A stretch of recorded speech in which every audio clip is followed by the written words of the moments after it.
this morning, the new Saudi king is skipping President Obama's summit for Persian Gulf countries at Camp David. The king had something better to do. Joining me now is a man who did not have something better to do. He is here with us on the desk this morning, Ohio Congressman Michael Turner. Congressman, you sit on the Armed Services and House Intelligence Committees. You've been watching the Middle East for your entire career. Are we looking at a new architecture of diplomacy in the Middle East? Well, it certainly has shifted, and it shifted in part because of an exit from the United States. We've not exerted the type of influence or given a clear path to our allies or even those in the Middle East to understand where the United States will be and what direction that we're going to take. I think that has caused a significant amount of splintering and has left people somewhat adrift.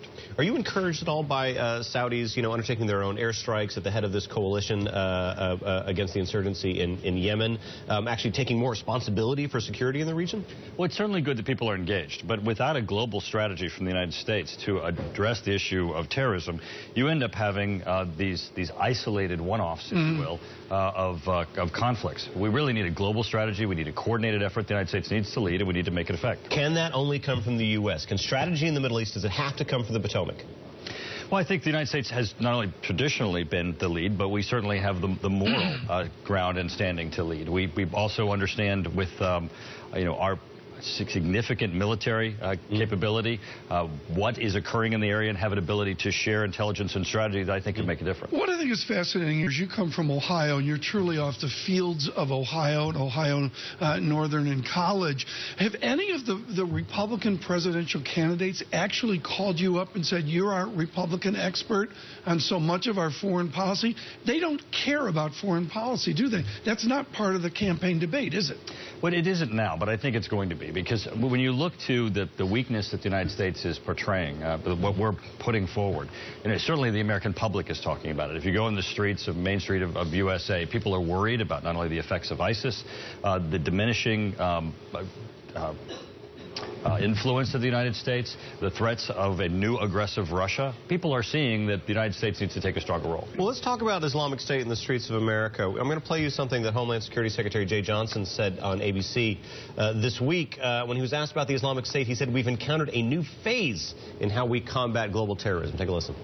Very definitely in a new phase in the global terrorist threat, where the so-called lone wolf could strike at any moment, which is why the FBI, in my judgment, has done an excellent job of interdicting those who are attempting to travel to Syria, who commit overt acts in furtherance of material support to terrorism.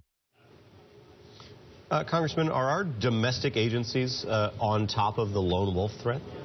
Well, it's certainly difficult to be on top of, but what we're seeing is the evolution of the terrorist threat. If you look to the 9/11 Commission report, it gave a warning in Chapter 12 that it said, if we look at this just as a threat of Al-Qaeda or Osama bin Laden, that we will miss the overall effects of terrorism, and that we will be facing basically on our home front these types of threats. So we need a global strategy. We also need a strategy that looks down into the activities that are going on in the United States. I think it's interesting that you bring up the 9/11 Commission report. I find that it still makes interesting reading when you dip back into it. Have we carried out faithfully what it is that it asks us to do?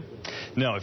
I would commend everyone to reread Chapter 12, because it really does tell us where we are. Because this administration, after they went after Osama bin Laden, after they went after Al-Qaeda, basically pulled back. And the 9/11 Commission report said, if you do not have a global strategy, if you do not look at this as Islamic terrorism, you're going to be facing exactly what we have today. Mr. James threw the basketball through the hoop yesterday. Cleveland did better than good. Is LeBron James a Democrat or Republican? Do you have any? I got to make some news here this morning. Who cares, right? I mean, you look at the spirit of Ohio. Secretary Clinton is, I think, focused on New Hampshire. Is that right? That was our single best chart this morning. Single-mindedly right now. What's the pulse in Ohio? What's the appetite in Ohio for November of 2016 to do People are looking for a change. They want America to once again to have a strong voice, both in our economy and internationally. People are worried about what's happening. The Dayton economy is better than it was 4 years ago. It is improving, but it's not improving at the pace that people know that it could if we had real leadership. Congressman, let's make some news here. John Kasich? Is he the voice that we're looking for next year? Well, he certainly has the metrics. If you look at what he's accomplished in the state, he certainly has the resume to step forward as a very credible presidential candidate and say, you know, look, I've turned the state around. This is what I've done. You can look at my numbers. You mean someone actually has job experience? How original! Oh my word, Tom, that sounded like an endorsement. It's not an endorsement. It's just heaven forbid we'd actually have a that would actually like have ever done the job. Yeah. I don't mean Mr. Casey specifically. Congressman Turner, thank you so much. Thank you for having me. Greatly